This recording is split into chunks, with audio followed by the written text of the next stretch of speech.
Alright, so it's been a little over a year now since Wayfinder first entered early access. The game has gone through some pretty massive changes in the time since, overhauling many of its gearing and progression systems, along with adding a whole bunch of new content and features. All of that on top of it getting even more new additions coming later this week, when they finally, at long last, leave early access, releasing the 1.0 version of the game. Now, I got the chance to play this 1.0 version early, checking out all of the changes and new content myself as part of a sponsored preview promo with Airship Syndicate. Today, what I'm going to do is go over everything that has changed with Wayfinder over the course of this past year, along with giving you a bit of a sneak peek at all of the upcoming new stuff as well. All right, so let's talk about Wayfinder. At its core, Wayfinder is this character action game that blends open world environments with procedurally generated dungeon crawls and a slew of boss battles known as hunts. As you might recall, it used to also be a shared world game where you would connect to servers and see other people running around in the open world and in the game's major town. Although that changed when the studio's one-time publisher, Digital Extremes, ended up dropping the game shortly after that early access release. And in the wake of that, they were pretty forthcoming with the fact that they had two choices: to either shut down the game or try to migrate it into an offline experience. And they ended up going with the latter. In the process, the game also shifted from a freemium model with a cash shop to a one-time purchase with all of the microtransactions removed. You can still play with other people, by the way. It does still have co-op. Either you can invite them directly or use that in-game party finder. But yeah, some pretty big changes, right? Lots of big things changed about the game over the course of this past year, but that's not all. Another big change for Wayfinder has been that it is now much more of a traditional RPG, with them overhauling many aspects of the gearing and progression systems. So for example, weapons now drop just like other items. Previously, these were crafted where you would farm for components to build a weapon, and this typically would take a fair bit of time and require a fair bit of grinding. Now, on the other hand, they drop on a regular basis just like other loot games. So you might open a chest and find a level 3 two-handed sword. You equip that, you go on, and then say 5 minutes later, after you kill a boss, he then drops a level 5 pair of daggers, and then you could equip that and use that now instead. And the neat thing too is the fact that yes, you can freely swap these weapons as you please,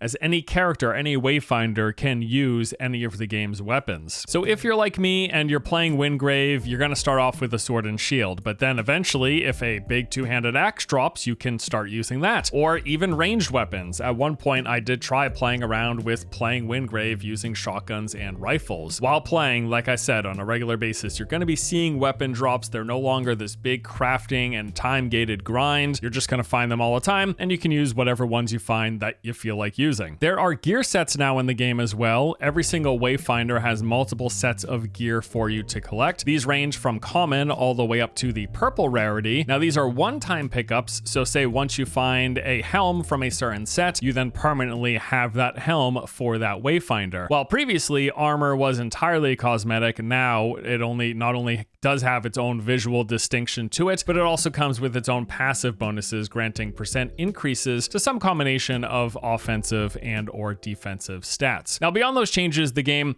has a whole heck of a lot more content and features today than it did when it first entered early access. There's a bigger open world, there are new areas, there are additional dungeons and bosses to fight, there are new features like player housing, and quite a bit more. Here is the general overview of the different things that you can see and do in Wayfinder. Like, what is in Wayfinder? Well, your whole playthrough will be guided by the main story quest line. This is going to introduce you to each of the new systems, features, and areas in the game. Shortly after the tutorial, you will be guided through the two primary content areas, those being the open world zones as well as the instanced dungeons and hunts. All right, so first we get the open world. There are currently 3 fully open zones in the game. Originally, in the early access release, there was pretty much just the highlands with a tiny version of the second snowy region. Well, now that second zone, called Frostmarch, is significantly bigger. It's actually bigger than the highlands, very large area with a lot more areas and spaces to explore and a bunch bunch of new content within that. And then with the 1.0 update that's coming this week, they are even adding a third region called the Crucible. Now, each of these zones are visually distinct. So the Highlands is this mountainous forest region with a lot of like medieval inspired architecture. Frost March is all snow and ice with this kind of witchy in the woods vibe. And then the Crucible, the newest zone, is like a deep jungle with a lot of oversized plants and these like ancient ruins all scattered throughout. A lot of interesting new traversal stuff in here as well. So each of the open world areas, besides visually looking different, also has basically the typical mix of content and stuff you might expect to see within an open world. You've got events with various event locations, both static and dynamic, different events for each one of the 3 different zones. There are puzzles and secrets like hidden rooms, chests that are locked until you solve some sort of puzzle or kill an enemy. You got world bosses found in particular areas. At one point, I fought this massive worm inside of a cave in the Highlands. There are patrols, think like Destiny style. These are flagpoles that when you interact with, it's going to give you an objective in the immediate vicinity. And then you get NPCs scattered throughout the open world, often found at camps. These will either grant you some side quest or often act as merchants selling goods as well. Also in the open world are going to be numerous dungeon entrances, which then leads us into Wayfinder's instanced content, referred to as the Lost Zones. This includes a mix of dungeon crawl and boss fight encounters. So first we've got the expeditions. This is like the traditional dungeon crawl experience. You go in, you clear through different rooms of enemies, you solve the occasional puzzle, complete some events, all in the name of filling up this progress bar at the top, which will mean once full at the end, you're going to get the most number of rewards. You get these bonus chests basically. Now, every open world area in the game will have multiple associated lost zones, each with distinct theming that sort of ties into that open world area. Some of the lost zones are going to be the more traditional dark dungeon with a lot of narrow hallways and hidden doors and traps, while some of the other lost zones are more like open outdoor environments with these interconnected large spaces. These are all then procedurally placed together, so no 2 runs of any lost zone are alike. No 2 expeditions are exactly the same. You're going to make your way through these different configurations of areas, hallways, and rooms with those puzzles, events, and enemies scattered all throughout. Lots of different things you can see. There's quite a large variety of events, sort of like the open world areas. You will have different events that are specific to each of the expeditions, each of the lost zones. Then you got stuff like the Trickster, this like mini game RNG heavy thing. If you get lucky, you win a prize. You've got the Treasure Goblin, which is exactly what it sounds, carrying a big chest. You kill it, you get some loot. And that in a nutshell are the expeditions, procedurally generated dungeon crawls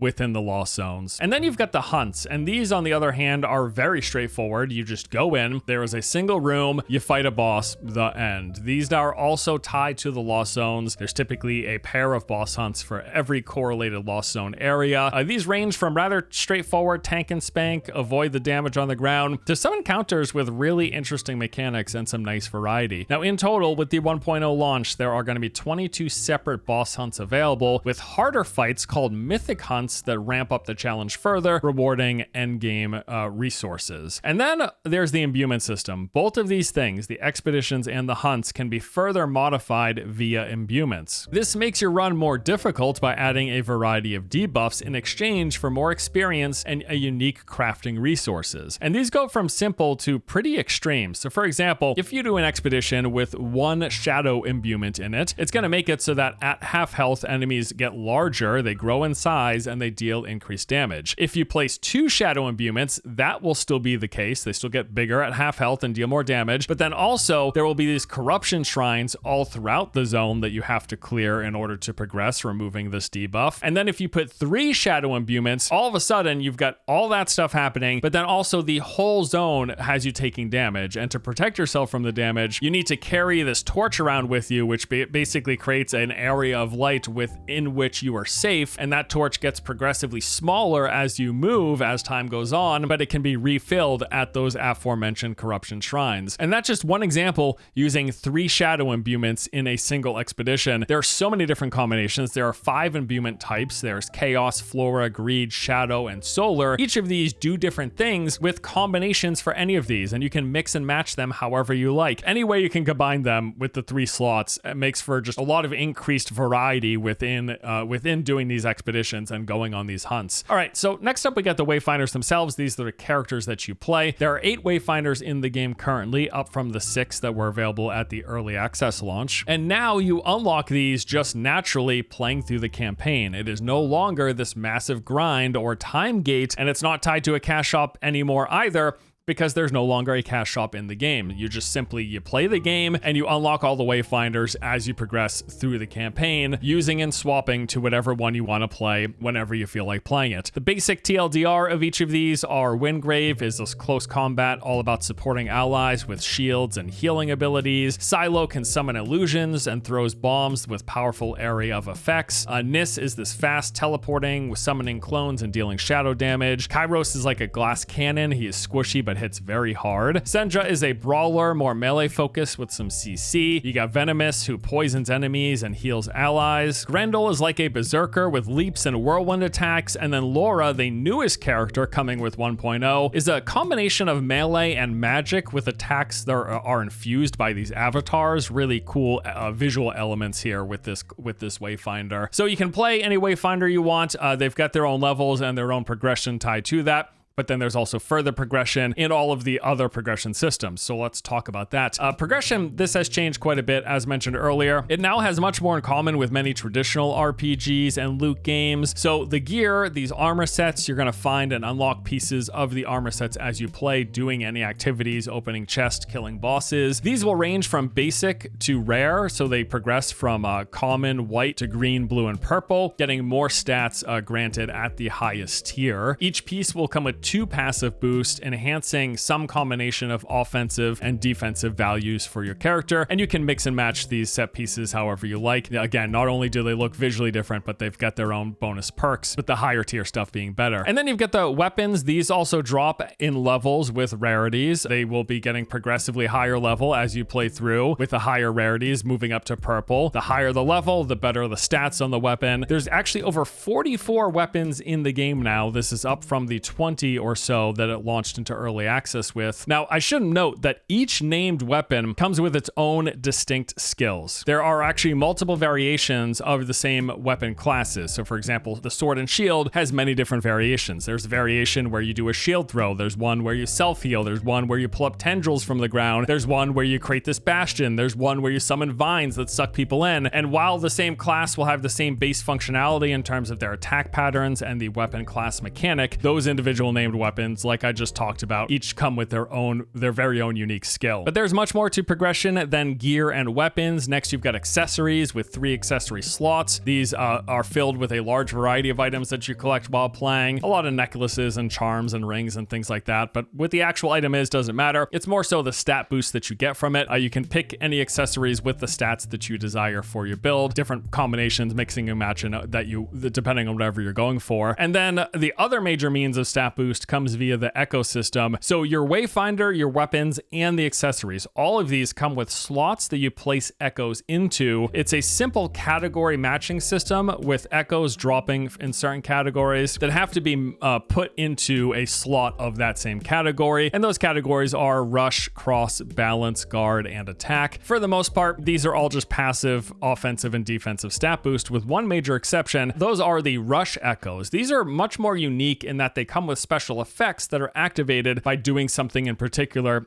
in combat. So for example, one of the rush echoes that I'm currently using is called the Hollowlord Vendril Echo. Whenever I use my weapon ability, so that skill that's attached to the weapon, it then makes it so that for the next 10 seconds, anytime I use one of my Wayfinder abilities, my class skills, it calls down a massive hand that slams the ground, doing physical damage equal to my weapon power. Lots of different rush echoes with all sorts of different interesting modifications, again, that help you further tailor, customize, and change up your build. Like weapons and accessories, echoes also drop at different levels and of different rarities. Echoes can then be further enhanced by this fusion system that makes them stronger. Then you've got the abilities themselves. Each one of the Wayfinders in the game has 4 active abilities, as well as a passive like class ability. You unlock these as you level up your Wayfinder, and then as you continue to progress, you can further enhance those abilities up to 3 times, making them progressively stronger. Then there's also the affinity system. There are 3 classes of affinities. These are called Instinct, Discipline, and Focus. So the stats that are on your weapons and accessories, those will all be enhanced on by the level of your affinity for your particular character. It's sort of like these talent point systems where as you play, you level up, you get more affinity points to spend in whatever category you please. And then depending on the particular weapon or accessories you have equipped, their individual stats associated with those items get stronger and enhanced by your affinity level in each of those 3 categories. Each affinity category also comes with its own perks where you unlock additional bonuses at reaching levels 5, 15, and 25. And then there's also a talent system. This is a full-blown talent tree for every Wayfinder. For my main that I'm playing right now, Wingrave, his talent tree goes in 3 separate directions. Basically, they're broken down into the Resolve section is all about being more tanky, the Vengeance section is all about dealing melee damage, and the Heroism section is all about dealing ability damage or skill damage. Beyond that, there is the endgame system of Awakening, so your weapon as well as your Wayfinders can be awakened using a combination of resources and currencies gathered by doing the game's variety of activities. You can then level up, getting progressively stronger for each awakened tier. This is basically the end game progression in Wayfinder, with the higher end awaken levels requiring you to clear the game's hardest content, including the mythic versions of those boss hunts. A couple of NPC and crafting vendors that you should know about playing the game. The main ones being the accessories vendor. Accessories actually come in sets that have set bonuses, and this vendor can help you basically fill any missing pieces you have in a set. There's a consumables vendor where you can buy and craft potions. One's just traditionally giving you buffs, but then also they reward you additional experience for faster leveling. You got a weapons vendor where you can craft or buy weapons that you've unlocked already. And then there's a housing vendor which sells housing related items, which brings me to the fact that Wayfinder now has a housing system. There is player housing. You've got your own apartment in the main city. You can customize the inside of it by placing all sorts of like furniture, trophies, and pets. It's like multi-tiered. You can even place down these artifacts.